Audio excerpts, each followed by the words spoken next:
Golden State Warriors, their total is 46.5. Last year, they won 48 games. I'm just going to straight up tell you, I am way higher on the Warriors than what this number is.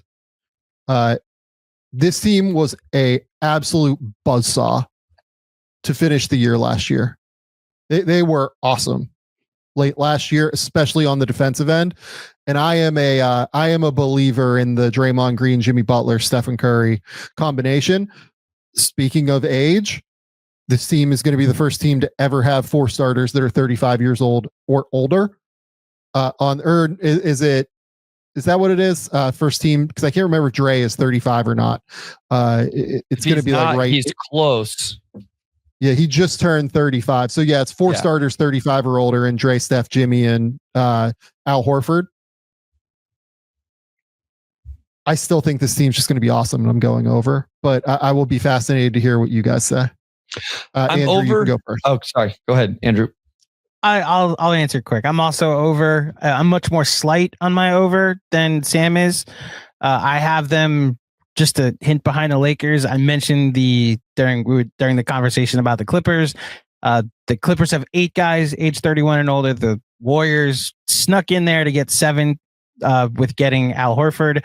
I have some concerns about age. I also am a big believer in just Steph Curry being additive, and in the 22-5 stretch that, it's technically 24-7 overall, but 22-5 when him and Jimmy Butler were in the lineup together last year. So, I think the age concerns will, for the Warriors in particular, will more come up in a playoff run. But as far as a regular season wins machine, I'm just not counting against Steph Curry. I'll take the over. Yep, I'm slight over as well. So not nearly the, aggressiveness that Sam has on him. I'm probably a little bit closer to GMAC, but people know Steph Curry is my favorite player all time. I am going to take advantage of seeing as much of him play basketball as I can, as I assume that we're in somewhat of the twilight of his career, entering his age 37 season. And I was not as high on the Jimmy Butler addition and how he would fit as what Sam was. Sam called it from the beginning, and I very much, came to enjoy that. I think Al Horford makes a lot of sense. I like some of the other role players. We'll see what the Jonathan Kuminga player on the court now looks like here for Golden State, but I have them in that 5, 6, 7 range, and slight over based on that. Yeah, basically every lineup that Jimmy Butler was in, like you can look at any 3-man lineup with Jimmy Butler last year, and you'll be like, oh yeah, this team was freaking awesome when they got him, right? Butler, Draymond, Moses Moody, plus 9.5. Butler, Draymond, Pajemski, plus 13.5. Curry, Butler, Green, those guys played 500 minutes together, plus 5.5. Butler, Moody, Pajemski, plus 11. Steph, Butler, Moody, plus 5. Butler, Draymond, Green, Quentin, Post, plus 12 last year. Like, this team was obscenely good after they got Jimmy Butler. They were ridiculously good. And I think that that's just going to continue to be the case, right? Jimmy Butler, Buddy Hield, Brandon Pajemski last year was plus 20. They were just completely monstrous on both ends by the time they got Jimmy Butler.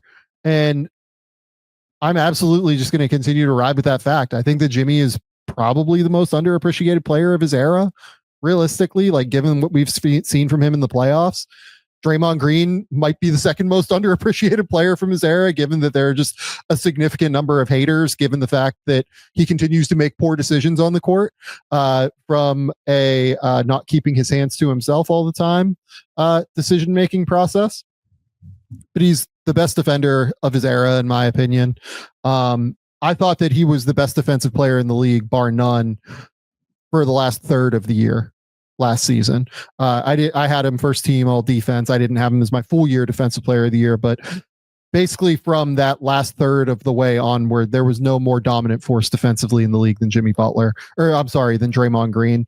And then you had Steph, and like Bryce said, Steph is like purely additive. He is a monstrous dominant player who is so good offensively and just creates so much gravity for your overall scheme.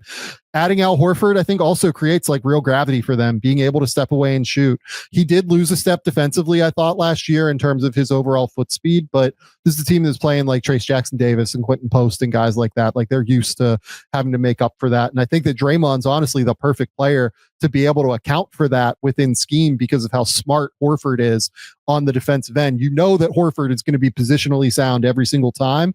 And Draymond's going to be able to play off of that at a really, really high level, I think, not having to make these chaos rotations. He's going to be able to even more consistently, in my opinion, like bait what defenders or what offensive players are trying to do and like cause them like all sorts of issues in terms of forcing turnovers. So I think this is going to be a top 10 defense. I think they're obviously going to be quite good on offense now that they have real shot creation. Again, with Jimmy there for a full year.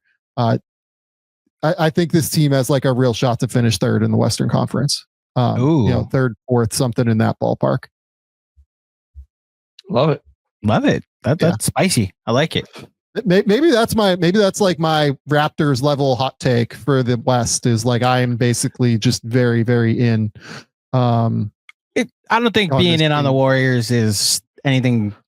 It's not that I shouldn't say spicy because this is a very recently removed dynasty that won the title 3 years ago. So I do agree that they're 22-5 with Butler and Steph together. So it's there is a sample for them winning 55 games next year. I'm just a little more concerned about the age on this team.